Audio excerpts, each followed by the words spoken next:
Well, hello there. I'm Miles Moran. Someday I hope to join the ranks of a few of the best legendary riders in America. I would like to introduce Brusk Ranch Frontier Days to you and let you decide if it's worthy of being compared to other riders' work, such as Louis Lamar and Zane Grey. God bless them both.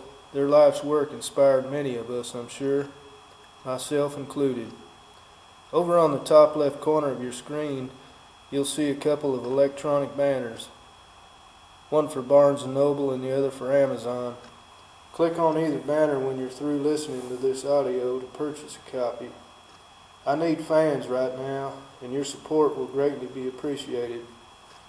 Also, when you're finished reading the book, Barnes & Noble and Amazon have a place where you can leave your review. I'll read them all and respond back to you, thanking you for becoming a fan. In many ways, the Brusk Ranch and the diverse cast of characters have become a part of my life, forever etched in my mind. In this opening book, ride along and get a taste of how life must have been in that bygone era. Never before in my ventures have I ever experienced such sheer inspiration, while writing this story or otherwise. Although while working in Wyoming as a wrangler for 3 years back in the late 80s and early 90s, it comes close, as I spent long hours in the saddle, just going over in my mind the condition of our wide open West, which once was Indian country, full of wild game, wide open and wild and free. Back in those days, I spent a lot of time in the saddle, gathering horses along the banks of the Teton Wilderness Basin, known by many as the Thoroughfare. That Yellowstone country in Wyoming is beautiful, in a vast expansion. Those days are forever etched in my mind, very close to how this story has. Those years were out of sheer inspiration, and it was then where I shaped and formed my writing career. I was taken back in time to when the vast wide open ranges of Texas, clear up through the Rocky Mountains and all the way to Canada and beyond, to the west were wide open wild country, just beginning to open up for settlement.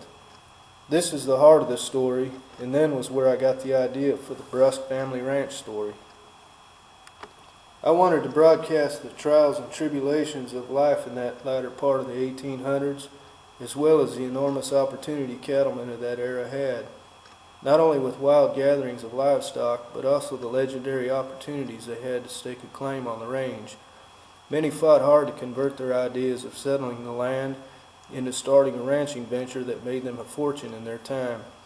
This story captures all of that and much more, and may ring true to some. I hope it does.